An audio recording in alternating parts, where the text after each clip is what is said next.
টঙ্গীর তুরাগ তীরে বিশ্ব ইজতেমার তৃতীয় পর্বের দ্বিতীয় দিনে ধর্মীয় আলোচনা আর ইবাদতবন্দিগিতে ব্যস্ত ধর্মপ্রাণ মানুষ। তবে এখনও দেশের বিভিন্ন প্রান্ত থেকে ইজতেমায় আসছে অনেকে। শনিবার বাদ ফজর মাওলানা সাদ কান্দলভির ছোট ছেলে মাওলানা ইলিয়াস বিন সাদের বয়ানের মধ্য দিয়ে শুরু হয় দিনের আনুষ্ঠানিকতা। এরপর থেকেই তালিম চলছে প্রতিটি খিত্তায়। পরিবার পরিজন ছেড়ে ইজতেমায় আসা মুসল্লিরা আল্লাহর সন্তুষ্টি কামনা করেন।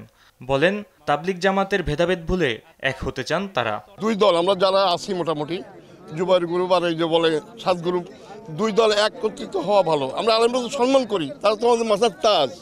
আমরা এক হইয়া ভিন্ন ভিন্ন মতে এক নেতৃত্বে এক ইতো করি আমরা চলি, কোনো সমস্যা নাই। পরিবারের কথা তো মনে উঠে না এই জায়গায় আসলে।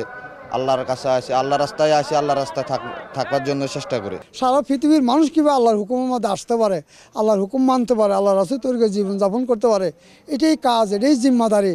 এই জন্য আল্লাহ আমাদেরকে বানাইছে। ইজতেমায় আগত মুসল্লিদের নিরাপত্তায় নেওয়া হয়েছে কয়েক স্তরের নিরাপত্তা ব্যবস্থা। সার্বিক বিষয় নিয়ে ব্রিফ করেন গাজীপুর মেট্রোপলিটন পুলিশ কমিশনার। জানান, সোশ্যাল মিডিয়ায় ইজতেমায় হামলার হুমকিদাতা একজনকে আটক করা হয়েছে। গতকালকে আপনারা শুনেছিলেন যে সামাজিক মাধ্যমে একটি ভাইরাল হয়েছে, এখানে আক্রমণ হতে পারে, জঙ্গি আক্রমণ হতে পারে।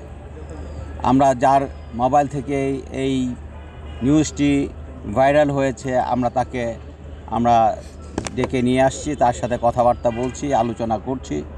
আমরা দেখতে চাচ্ছি সে আসলে এইগুলোর সাথে জড়িত না। এবারের পর্বে 49টি দেশ থেকে 1449 জন বিদেশি ইজতেমায় অংশ নিচ্ছেন। ফাহিম ইউসুফ, দেশ টিভি, ঢাকা।